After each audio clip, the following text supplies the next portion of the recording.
بسم اللہ الرحمن الرحیم اللہم صلی علی سیدنا محمد وعلی آلہ واصحابہ وبارک وسلم۔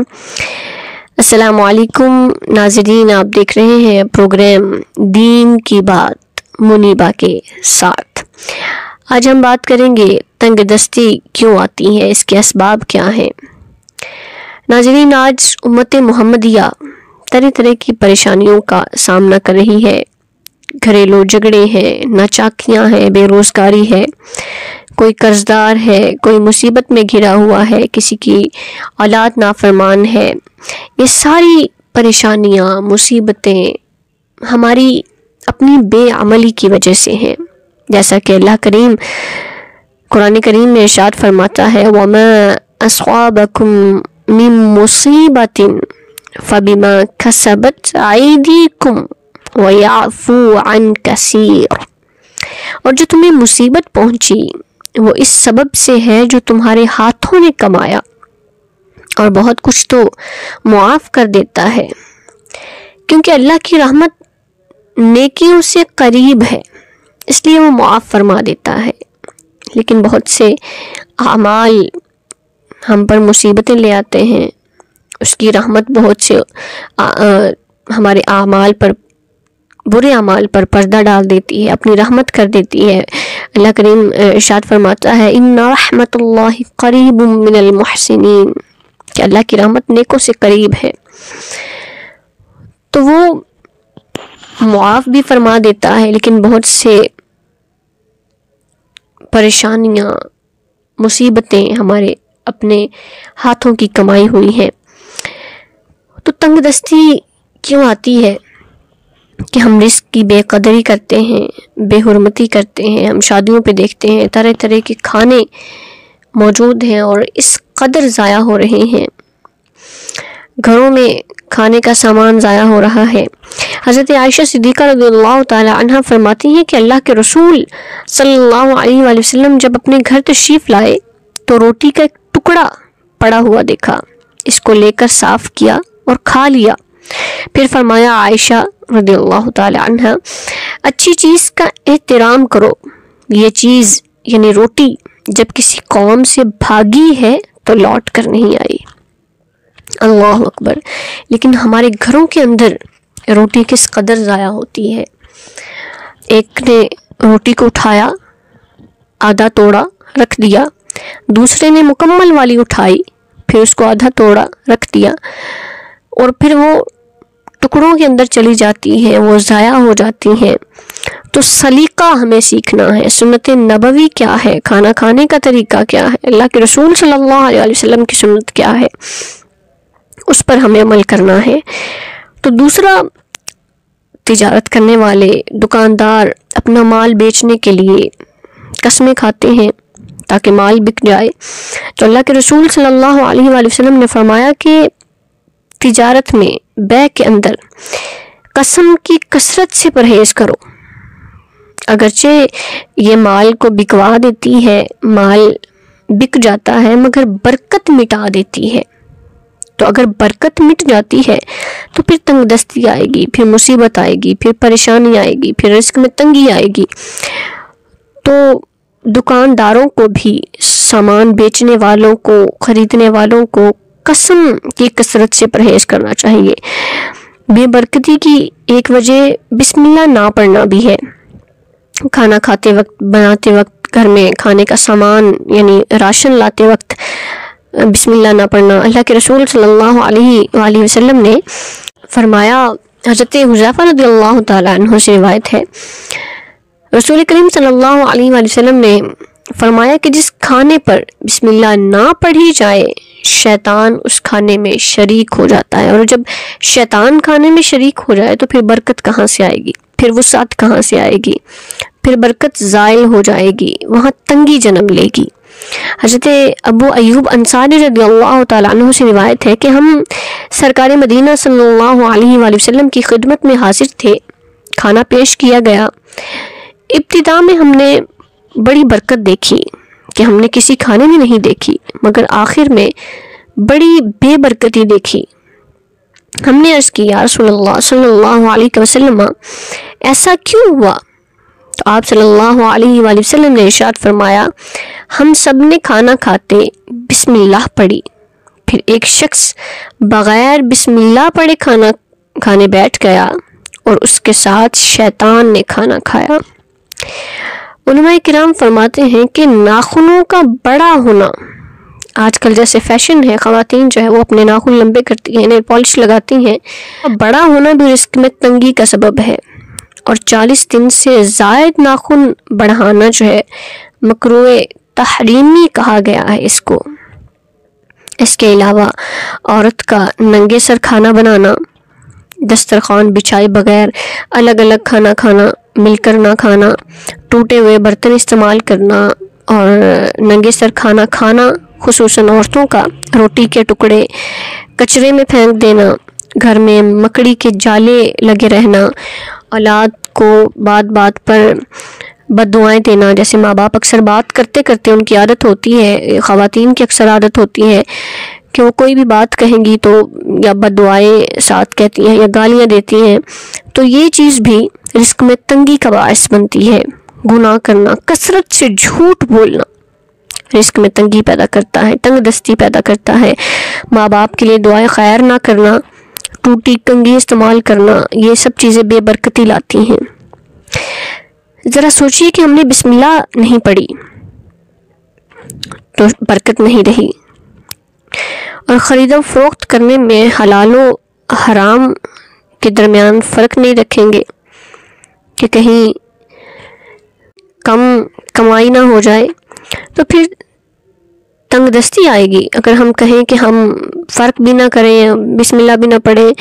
اور رزق میں وسعت بھی رہے، کشادگی رہے، تو پھر ایسا نہیں ہوگا۔ یقیناً بہت سے لوگ برائی بھی کرتے ہیں، حرام کھاتے ہیں، پھر بھی بہت مالدار ہیں۔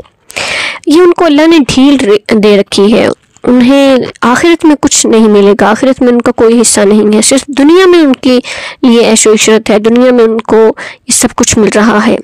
آخرت میں نہیں ملے گا۔ تنگ دستی کو ہمیں انعام بھی سمجھنا چاہیے کہ ہمیں اللہ کو یاد کرنے کا موقع مل رہا ہے، ہمیں زیادہ مال مل جائے، ہم مصروف اتنے ہو جاتے ہیں کہ اللہ کو بھول جاتے ہیں، ذرا سی تنگ دستی آئے گی تو ہمیں اپنا رب بھی یاد آئے گا، اپنے نبی کی یاد بھی آئے گی۔ تو تنگ دستی کو دور کیسے ہم نے کرنا ہے؟ قرآن کے ذریعے سے، سنت کے ذریعے سے، ان کی قرآن و سنت کی روشنی میں اپنے مسائل کا حل تلاش کرنا ہے، کیونکہ ان کے اندر ہر چیز کا حل موجود ہے۔ حضرت عبداللہ بن عباس رضی اللہ تعالیٰ عنہ سے روایت ہے کہ سرکار مدینہ صلی اللہ علیہ وآلہ وسلم نے ارشاد فرمایا کھانے سے پہلے اور کھانے کے بعد وضو کرنا محتاجی کو دور کرتا ہے، اور فرمایا یہ مرسلین کی سنتوں میں سے ہے۔ اللہ اکبر، چھوٹا سا عمل ہے لیکن محتاجی کو دور کر دیتا ہے۔ حضرت انس رضی اللہ تعالیٰ عنہ سے روایت ہے کہ تاجدار مدینہ صلی اللہ علیہ وآلہ وسلم نے فرمایا جو یہ پسند کرے کہ اللہ تعالیٰ اس کے گھر میں خیر زیادہ کرے تو جب کھانا حاضر کیا جائے وضو کرے، اور جب اٹھایا جائے تو اس وقت بھی وضو کرے، یعنی جب کھانا رکھا جائے اٹھایا جائے تب وضو کرے، ہاتھ منہ دھو لے، تو یہ چیزیں جو ہے وہ خیر کا سبب بنتی ہیں۔ امام غزالی نے کیمیائے سعادت کے اندر فرمایا ہے کہ روٹی کے ٹکڑوں اور ذروں کو چن لینا چاہیے، کہ حدیث پاک میں ہے جو شخص اس طرح کرتا ہے، یعنی روٹی کے ذروں کو، اس کے ٹکڑوں کو دسترخوان سے چن لیتا ہے، کھا لیتا ہے، تو اس کے عیش و عشرت میں وسعت دی جاتی ہے، اس کے بچے صحیح سلامت اور بے عیب ہوں گے، وہ ٹکڑے حوروں کا جنت کے اندر مہر ہوں گے۔ تو اگر بچے صحیح سلامت ہوں گے، ان میں کوئی عیب نہ ہوگا، تو یہ مسئلہ بھی حل ہو گیا کہ جو لوگ اپنے بچوں کو صحیح سلامت دنیا میں لانا چاہتے ہیں، اور یا جس کے بچے سلامت نہیں رہتے، وہ بہت سے وظائف کرتے ہیں، تو یہ ایک بہت ہی آسان سا طریقہ ہے جسے اللہ کے رسول صلی اللہ علیہ وسلم نے بتا دیا کہ جو شخص دسترخوان سے ٹکڑے اور ذرے چن لیتا ہے، کھا لیتا ہے، تو رب کریم اس کے بچوں کو سلامتی عطا فرماتا ہے۔ اس کے علاوہ برکت چاہتے ہیں تو مل کر کھانا کھانے کی عادت بنا لیجئے، کہ اللہ کے رسول صلی اللہ علیہ وسلم نے فرمایا، حضرت عمر فاروق رضی اللہ تعالیٰ عنہ کی روایت ہے کہ سرکار مدینہ صلی اللہ علیہ وسلم نے ارشاد فرمایا، اکٹھے کھانا کھاؤ، الگ الگ نہ کھاؤ، کہ برکت جماعت کے ساتھ ہے، اکٹھے بیٹھ کر کھانے میں ہے۔ اس کے علاوہ سورہ واقعہ مغرب کے وقت پڑھنا کشادگی لاتا ہے، غیبی مدد حاصل ہوتی ہے، برکت آتی ہے، اور اذان کا جواب دینا، اذان کا ادب کرنا، اس سے بھی گھر میں برکتیں آتی ہیں۔ اذان کے وقت اٹھ کر بیٹھ جانا، سر پر دوپٹہ لے لینا، یا مرد حضرات کا ٹوپی لے لینا اور دعا پڑھنا، اذان کی بے ادبی نہ کرنا، کیونکہ یہ برے خاتمے کا خدشہ ہے اذان کی بے ادبی کرنے میں۔ تو استغفار کرنا سارا دن میں، درود پاک پڑھتے رہنا، گانا گانے کی بجائے، گانا گنگنانے کی بجائے، گانوں میں مصروف رہنے کی بجائے۔ تو اگر ہم یہ کام بھی کرتے رہیں، تنگ دستی کا بھی سوال کرتے رہیں، تو کیسے ہمارے مسائل حل ہوں گے؟ تو پورا دن میں درود پاک پڑھا جائے، استغفار کی جائے، اور آیت الکرسی پڑھی جائے، چاروں کل گھر میں پڑھی جائے، تسبیح فاطمہ نماز کے اندر 33 بار سبحان اللہ،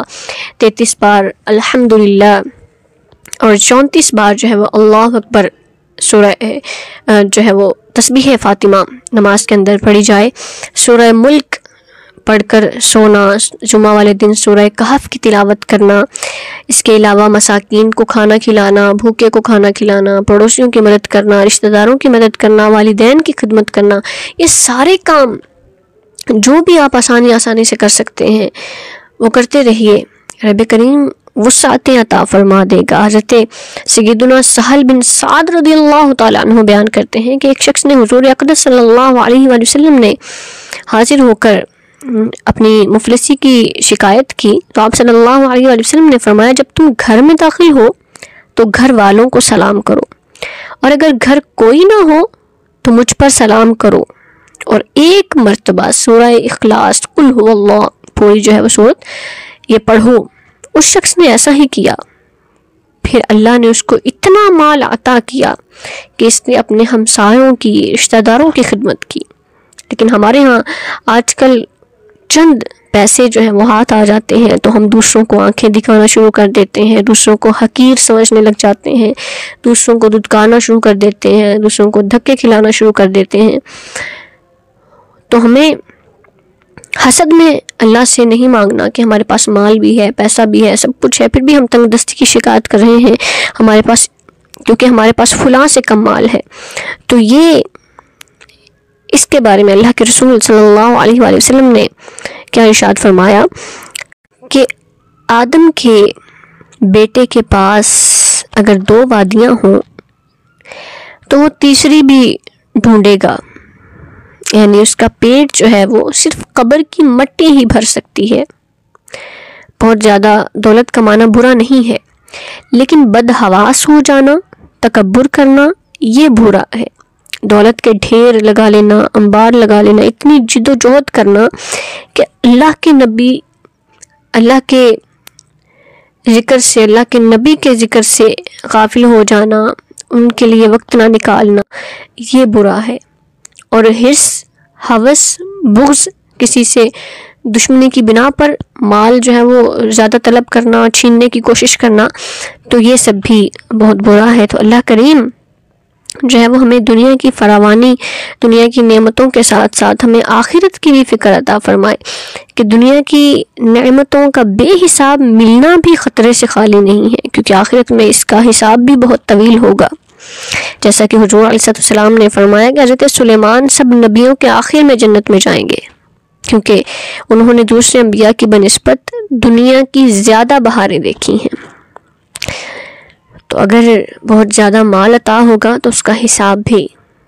دیے بغیر جنت میں نہیں جا سکتے۔ تو اللہ کریم ہمیں صحیح معنوں میں اپنی جناب سے عطا فرمائے،